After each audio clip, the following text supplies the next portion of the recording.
Varahi view ವೀಕ್ಷಕರಿಗೆ ಸ್ವಾಗತ.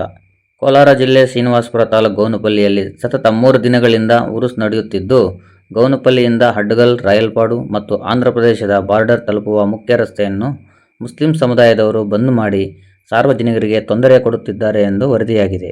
ದಿನನಿತ್ಯ ಸಾವಿರಾರು ಜನ ಓಡಾಡುವ ಈ ರಸ್ತೆಯಿಂದ ಮೋಟಾರು ವಾಹನಗಳಿಗೆ ತೀವ್ರ ತೊಂದರೆಯಾಗುತ್ತಿದ್ದು, ಇದರ ಬಗ್ಗೆ ಸಂಬಂಧಪಟ್ಟವರು ಯಾರೂ ತಲೆ ಕೆಡಿಸಿಕೊಳ್ಳುತ್ತಿಲ್ಲ ಎಂದು ಸಾರ್ವಜನಿಕರು ಹಳ್ಳನ್ನು ಒಬ್ಬರಿಗೊಬ್ಬರು ಹೇಳಿಕೊಳ್ಳುತ್ತಿದ್ದಾರೆ.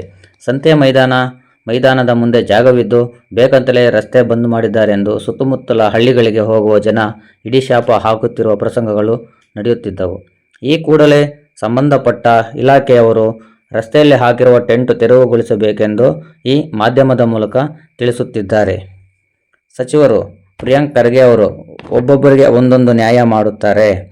RSSಗೆ ಒಂದು ನ್ಯಾಯ, ಮುಸಲ್ಮಾನ್ ಸಮುದಾಯದವರಿಗೆ ಒಂದು ನ್ಯಾಯ ಮಾಡುತ್ತಿದ್ದಾರೆ ಎಂದು ಆರೋಪಿಸುತ್ತಾ, ಈ ಕೂಡಲೇ ಟೆಂಟ್ ತೆರವುಗೊಳಿಸದಿದ್ದರೆ ಹಿಂದೂ ಸಂಘಟನೆಗಳಿಗೆ ತಿಳಿಸಿ ಹೋರಾಟ ಮಾಡುವುದಾಗಿ ಮಾಧ್ಯಮದ ಮುಖಾಂತರ ಸಾರ್ವಜನಿಕರು ಎಚ್ಚರಿಕೆಯನ್ನು ನೀಡುತ್ತಿದ್ದಾರೆ.